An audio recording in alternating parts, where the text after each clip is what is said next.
오늘 제목은 참 만족과 힘을 주시는 그리스도라는 제목입니다. 오늘이 빌립보서 마지막 설교입니다. 다음 주부터는 에베소서를 가지고 함께 은혜를 나누겠습니다. 미리 에베소서도 한번 묵상해 보시고 또 하나님의 음성을 여러분들이 들으면서 정말 그리스도와 만나는 참된 축복이 여러분들에게 있기를 바랍니다. 오늘 본문 배경은 이 바울에게 이 재정 지원을 한 이 빌립보 교인들에게 바울이 감사 인사를 쓰면서 이제 말씀을 전하는 내용입니다. 마지막에 이걸 썼어요. 서신 마지막에, 편지 마지막에 쓴 내용입니다. 우리가 지금 장절이 나눠져 있지만 사실 사도 바울이 빌립보 교회 편지를 쓸 때는 장절이 없죠. 그냥 쭉 편지처럼 쭉 써가지고 난 내용입니다. 그 가운데 마지막에 이 부분을 쓴 거예요. 마지막 부분에. 그럼 또 이유가 있겠죠. 자, 첫 번째로 여기서 우리가 발견해야 될 하나님의 음성이 참된 만족의 비밀입니다. 참된 만족의 비밀. 네. 자막 됐습니까? 네, 참된 만족의 비밀. 첫 번째 대지입니다. 빌립보서 4장 11절 보면은 바울이 이렇게 얘기합니다. 내가 궁핍함으로 말하는 것이 아니니라. 어떠한 형편에든지 나는 자족하기를 배웠노니 그랬어요. 자족. 어느 상황 가운데서도 만족할 수 있는 비밀이 있다는 거죠. 있든 없든 간에요. 자, 그런데 그 앞절 보면은 10절에 빌립보 교회가 처음에 바울을 재정적으로 도왔어요. 바울이 전도하는 일에, 선교하는 일에 바울의 그 삶을 위해서 재정적으로 도왔는데 어떤 이유인지는 모르겠지만 어떤 이유로 돕지를 못했던 거예요. 뭐라고 나오냐면은 기회가 없었느니라 이렇게 나오죠. 어떤 뭐 특수한 상황이 있었던 것 같아요. 그런데 다시 싹이 나미니 이제 다시 바울을 재정적으로 도와줬습니다. 그런데 11절 보면 바울이 이렇게 얘기해요. 내가 궁핍하기 때문에 이 말을 하는 게 아니다. 너한테. 무슨 말인지 좀 이해되십니까? 도와주는 것은 기쁘고 감사한 일인데 자기를 감사 인사를 하는 거예요. 나를 도와줘서 감사하다. 그것도 기쁜 일이다. 그런데 내가 거지여서 내가 가난하기 때문에 너희가 나를 도와줘서 감사하다고 얘기하는 게 아니라는 거예요. 그 말은 바울은 우리가 흔히 뭐 되게 재정 문제 민감한 문제잖아요. 어느 조직이든 간에. 근데 바울은 내가 없어도 그만이고 있어도 감사한 건데 너희가 나를 도와줘서 감사하다. 그러니까 바울은 그 근본에 뭐가 깔린 거예요? 당신들이 나에게 자선 행위를 한 게 아니다. 뒤에서도 말씀드리겠지만 복음을 위해서 함께한 거지. 그래서 감사한 거지. 내가 거진데 뭐 바울이 이 지금으로 말하면은 교역자 아닙니까? 그러면은 산업 활동을 한 사람이 아니니까 당연히 교회에서 서포트를 한 건데 내가 거지여서 너희한테 도움 받는 게 아니다. 하나님이 나를 도우시는 분인데 너희들이 나를 위해서 이 돕는 것이 기쁘고 감사한 일이다 하는 얘기예요. 그 말은 근본적으로 뭐가 깔리는 거죠? 어떠한 형편에든지 나는 자족하기를 배웠다. 그 말은 주 안에서 기쁨이 있기 때문에 이 고백이 가능한 거예요. 우리가 자족의 반대하면 뭘까요? 자족의 반대. 자족. 생각해 보셨습니까? 자족의 반대말. 우리 뒤에 청년들 아십니까? 자족의 반대는 탐심이죠. 탐심. 혹은 염려. 그러니까 성경은 가난해라 이걸 말하는 게 아니거든요. 복음 가진 사람은 가난해라 이런 얘기 하는 게 아닙니다. 그러면은 흥청방청 써라 이 얘기도 아닙니다. 무슨 말이죠? 자족이에요. 우리가 없을 때도 있고 있을 때도 있고 건강할 때도 있고 병들 때도 있습니다. 근데 신앙은 우리가 믿는 우리 예수 믿는 신앙은 그런 게 아니라는 거예요. 예수 믿고 잘 됐다. 예수 믿고 건강해졌다. 예수 믿고 내 성적이 올랐다. 그런 내용이 아니란 말이에요. 자족입니다. 왜? 근본적으로 주 안에서 근본적인 기쁨이 있기 때문에. 이게 진짜 비밀이에요. 진짜 기독교인들만 할 수 있는 고백이 있거든요. 최근에 감사한 일이죠. 연예인들이 자기 신앙을 이렇게 드러낸다는 게 참 쉽지는 않은 일이에요. 정말 쉽지는 않은 일이거든요. 왜냐하면 그것 때문에 올 수 있는 불이익이 충분히 있거든요. 기독교인이라고 하면은 타 종교인들이 싫어할 수 있잖아요. 우리는 그런 마음이 없지만 다 종교인들은 괜히 제 예수쟁이네 싫어할 수 있잖아요. 근데 자기가 예수 믿는 걸 서서히 이렇게 서슴없이 드러내는 연예인들이 많아서 뭐 감사한 일이죠. 뭐 최시현 씨는 보니까 날마다 스토리에다가 슈퍼주니어 최시현 씨 있잖아요. 계속 성경 구절 올리더라고요. 너무 참 참 귀한 분이다 이렇게 생각이 드는데 그 한 부부 있잖아요. 한 부부 나와가지고 이 그런 부부 꽤 있더라고요. 근데 최근에 제가 이제 듣지 못했는데 저희 아내가 이제 보고 얘기를 해준 내용인데 유명한 이제 탤런트 잘생긴 남자 배우 이제 부부인데 아기가 태어났는데 3개월 만에 생후 3개월 만에 아기가 암이 걸린 거예요. 아기가 3개월짜리가 저 그런 것도 처음 들어봤네. 지금 뭐 또 살아 있는데 치료가 잘 돼서 근데 그 과정 가운데 얼마나 힘들겠어요. 여러분들 아직 아기를 안 낳아서 아니 뭐 걸리든 말든 네 상황이든 이럴 수 있는데 여러분들 아무리 양아치라도 부모가 되면은 부모가 됩니다. 아무리 이제 젊었을 때 청년 때 막 양아치처럼 살았어도 부모가 되면 사람이 된다니까요. 네. 아기가 열만 나도 걱정되는 게 부모거든요. 진짜로. 근데 암이 걸렸단 말이에요. 3살짜리가. 어떤 심정이겠어요?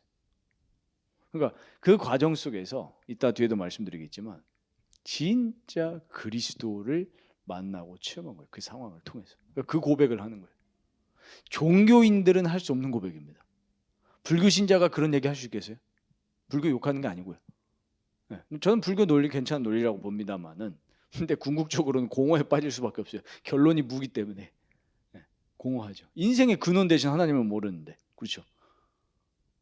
진짜로 예수 그리스도 만난 사람만 할 수 있는 고백들인 거예요. 이게 바로 바울이 얘기하는 자족의 근본 배경입니다. 예수님이 주시는 기쁨, 예수 안의 기쁨, 이 복을 여러분들이 누리게 되시기를 바랍니다.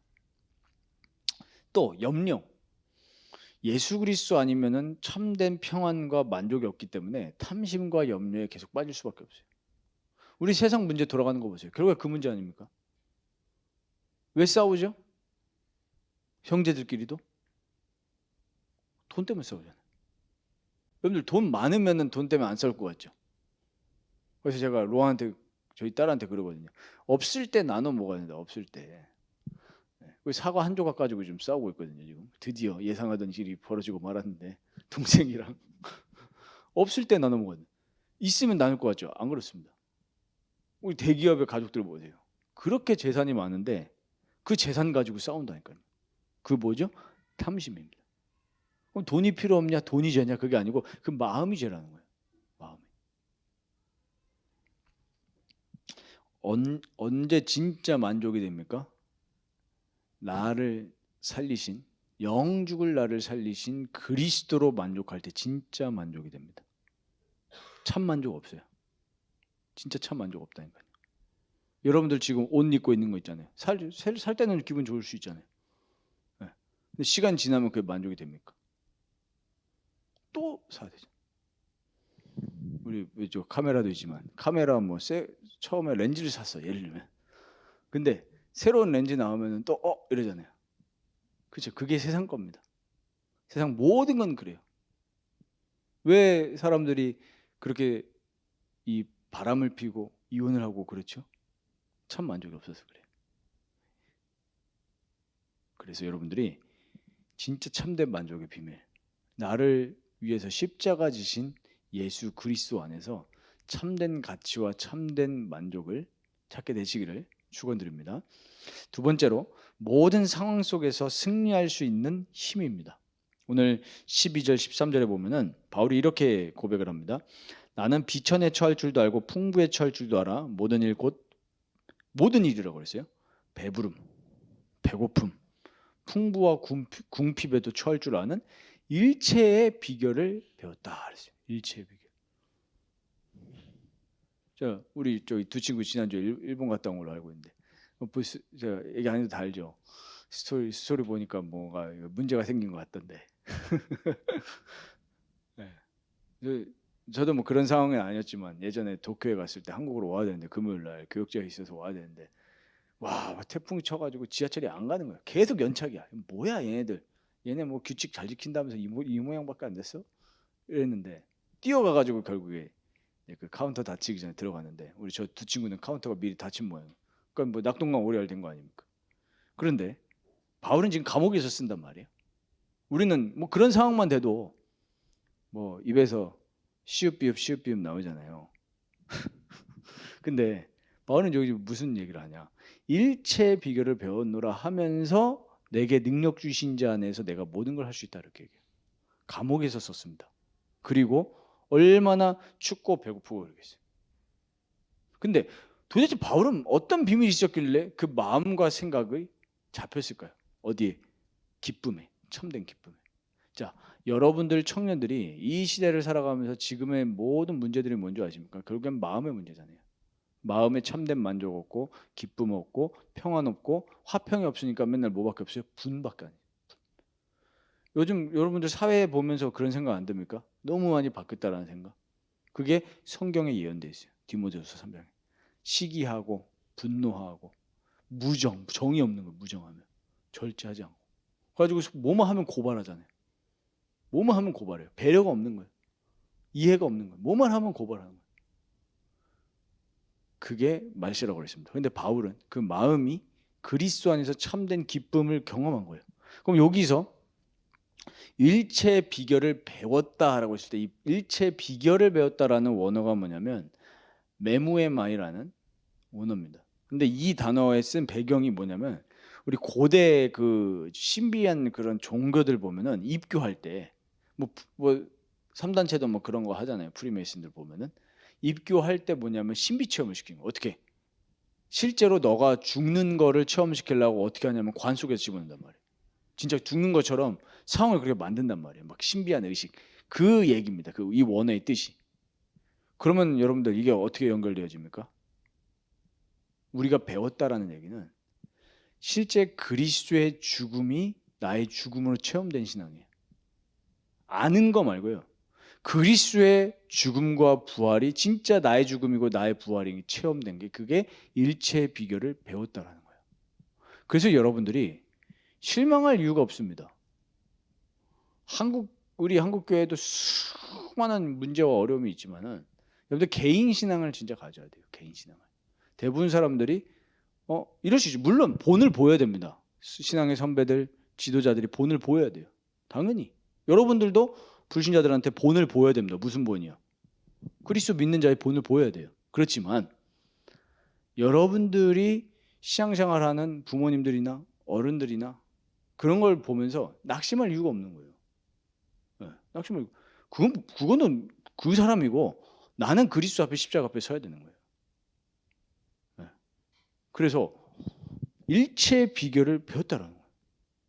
그러니까 바울이 겪은 뭐 비천, 뭐 궁핍, 배고픔, 배부름 이런 모든 인생의 상황 속에서 그리스도와 연합의 비밀 속에서 그 모든 거를 배웠다는 거예요.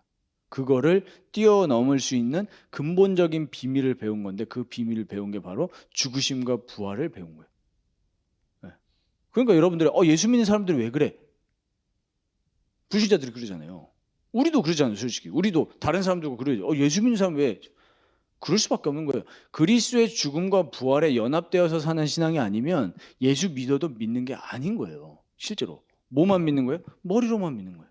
실제로 액션을 취할 때는 세상 사람하고 똑같이 취한단 말이에요.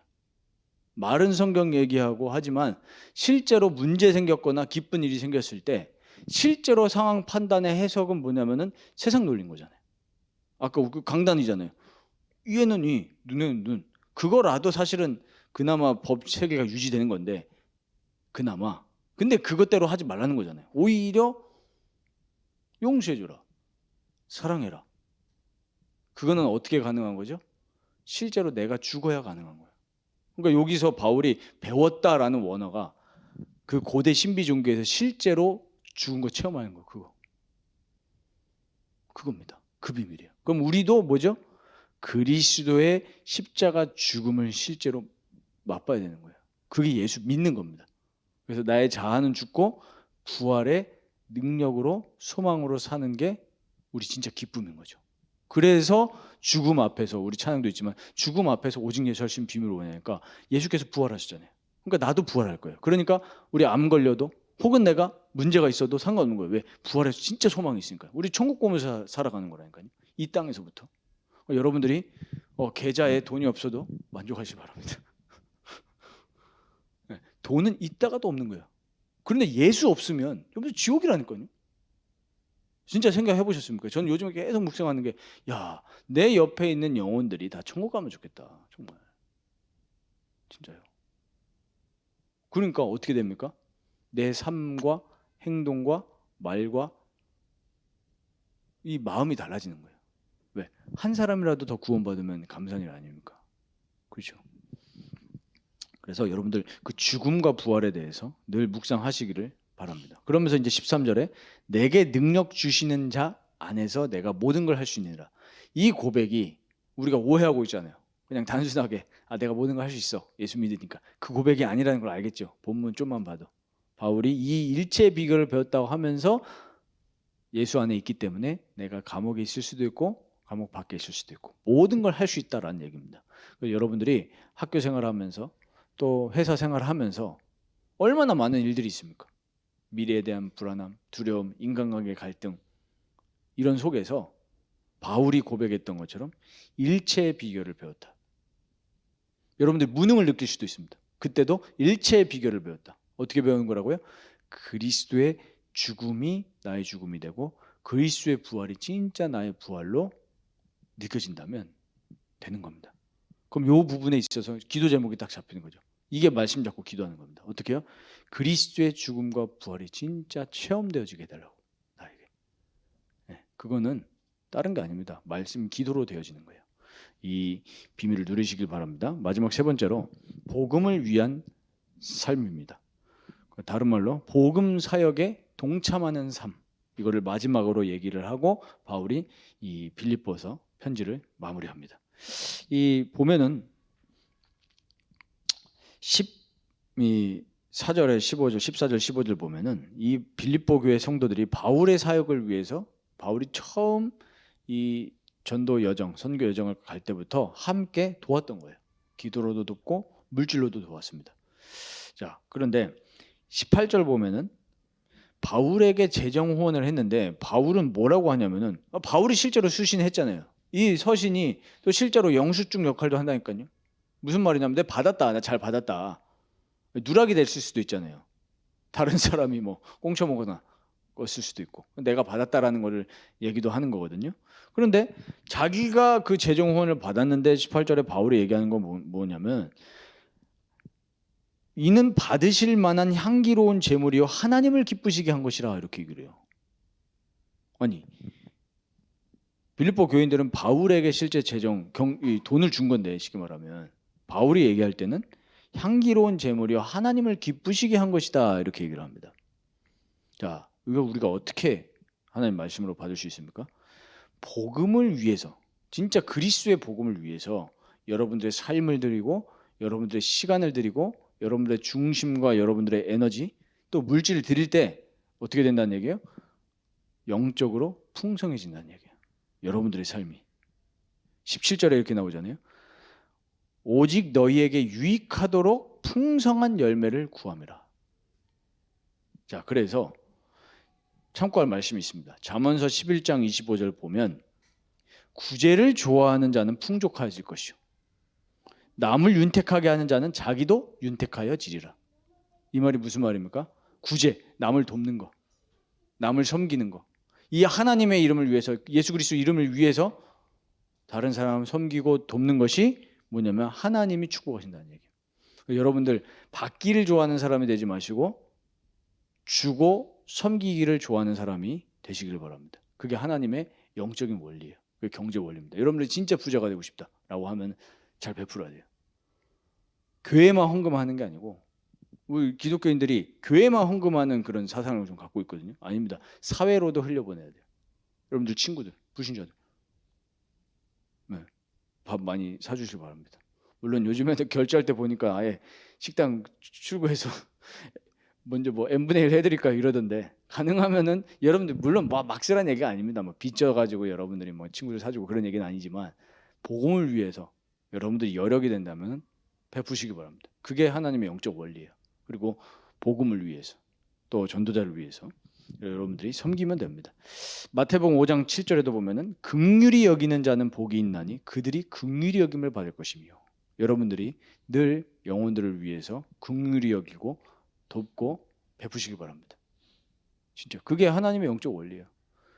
여러분들 뭐 길 가다가 힘든 사람이 있다, 여러분들이 마음에만 감동이 된다면 도와주면 됩니다. 네, 진짜요. 여러분들 마음의 중심이 막 그거를 추구하는 신앙을 가지라는 게 아니고, 하나님이 나에게 보여주셨거나 만나게 하신 사람 중에 그런 섬길 만한 사람이 있으면 섬기는 거예요. 영육간에. 당연히 중요한 거는 그 사람이 그리스도 알게 해야 되는 거죠. 네, 그런데 그 그리스도가 전해지기 전에 육신적인 필요도 채우라는 겁니다. 그것이 다 복음을 위한 것이라는 거예요. 그리고 고린도후서 9장 7절에 보면은 중요한 얘기입니다. 각각 그 마음에 정한 대로 할 것이요 인색함으로나 억지로 할지 말지니 이랬어요. 하나님은 즐겨내는 자를 사랑하시느니라.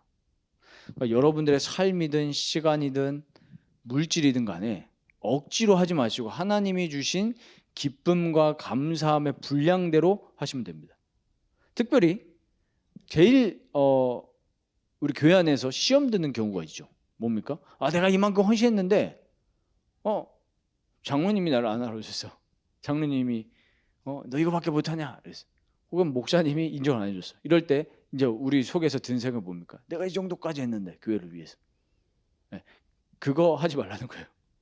여러분들의 마음에 헌신할 분량만큼 헌신하면 됩니다. 어떤 사람은 이만큼 헌신할 수도 있는 거고요. 어떤 사람은 저만큼 헌신할 수도 있는 겁니다. 그거에 대해서 절대 비교할 수 있는 게 아니에요. 하나님이 그 각 사람에게 허락하신 만큼 즐거움으로, 감사함으로, 기쁨으로 하면 됩니다. 이해되십니까? 그게 바로 복음을 위한 삶입니다. 복음 사역에 동참하는 삶. 여러분들이 뭐 찬양팀으로 헌신할 때도 진짜 기쁨과 감사함, 하나님 주시는 만큼 하시면 됩니다. 여러분들 늘 그래서 묵상해야 될 것이 그리스도 안에서 온 구원의 감사와 감격, 기쁨 가지고 모든 것을 하시길 바랍니다. 결론입니다. 그리스도의 죽음과 부활이 나의 인생에 체험되고 누려져 나가도록 여러분들 진짜 하나님께 은혜를 구하시길 바랍니다. 이 방법밖에 없어요. 어떻게 우리가 그리스도의 죽음에 우리가 진짜 참여하고 그게 믿어지겠습니까? 고린도전서 2장에도 보면은 성령이 모든 걸 깨닫게 하신다고 그랬거든요.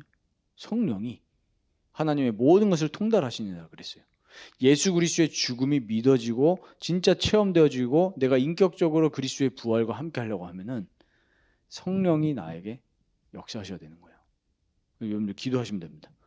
그러면 그리스도의 실제로 죽음을 묵상한다는 건 뭐냐라고 하니까 오늘 바울이 그랬잖아요. 일체의 비결을 배웠다라고 했을 때 여러분들이 고난당하고 힘드십니까? 그때 그리스도께서 공생의 기간 동안에 고난당하시고 찔리시고 맞으시고 이런 거 다 묵상해 보세요. 그게 묵상하는 거거든요. 이사야서 53장 5절에 뭐라고 그랬습니까? 그가 찔림은 우리의 허물 때문이요 그가 상함은 우리의 죄악 때문이라고 그랬어요. 여러분들이 춥고 배고프고 힘들고 야 진짜 이게 사는 게 사는 거냐라고 싶을 때 그때 그리스도께서 여러분 때문에 당한 고난과 죽음을 묵상하면 어떤 힘을 주십니까? 말할 수 없는 신비한 성령의 은혜를 주십니다. 어디에요? 여러분들 마음과 심령 속에. 그게 진짜 신앙인이고 그게 진짜 치유입니다. 여러분들 공부하면서 힘들 때 머리가 터질 것 같을 때 그때마다 그리스도의 부활의 능력을 체험하시기 바랍니다. 내가 이 땅에서 왜 공부하냐? 천국 가면 공부할 거 안 할 거예요? 안 하겠지요. 공부를 왜 하겠습니까? 하나님을 아는 지식이 최고의 지식인데요. 이 땅에서 우리가 공부하는 이유는 하나님이 이 땅에 예수 그리스도로 찾아오신 것처럼 내가 이 땅에서 공부해야 될 이유가 있기 때문에 하는 거예요. 그거 모르면 진짜 뭐 솔직히 말해서 당장 우스갯소리로 그런 말 하거든요. 천국 가고 싶다. 힘드니까 삶이. 그렇죠? 근데 예수님도 굳이 안 오셔도 되는데 오셨잖아요. 왜요? 나를 사랑하셔가지고 일부러 찾아오신 거란 말이에요. 안 오셔도 되는데 사랑하셔서. 죄도 없으신데. 그러면 내가 왜 삽니까? 예수님이 나에게 찾아오신 것처럼 이유가 있는 것처럼 나도 이 세상에서 공부하고 돈 벌어야 될 이유가 있는 거란 말이에요. 어떻게 되는 겁니까? 그리스도와 나와 연합이 되는 거죠, 이게. 그러니까 연합이라고 하시죠. 연합 이게 아니라 실제적인 누림이 이렇게 적용하는 거란 말이에요. 어려움 당할 때, 슬픔 당할 때 예수님의 슬픔 생각해 보는 거예요. 그러면 그 성령의 말할 수 없는 그 역사가 여러분들을 사로잡습니다. 진짜요. 빡칠 때 있죠. 예수님이 생각해 보세요. 구원하러 오셨는데 이놈들이 말이야 나를 잡아가지고 죽여. 절대 이해 안 되는 상황이죠. 예수님 그때 뭐라 하셨습니까? 하나님께 기도하잖아요. 이는 저들이 자기가 하는 것을 뭔지를 모른다 그랬어요. 그렇게 용서하셨습니다. 그것처럼 여러분들도 열받고 화날 때 그리스도의 고난을 생각하시면서 승리하시기 바랍니다. 그러면은 진짜 말 그대로 아까 강단에서 얘기하셨잖아요. 라이크. 내가 좋아하는 사람은 라이크예요. 근데 진짜 러브는 뭐냐면 내가 사랑할 수 없는 사람까지도 사랑할 수 있는 게 러브입니다. 의지로 사랑할 수 있는 거죠. 왜? 하나님이 그 힘을 주시니까.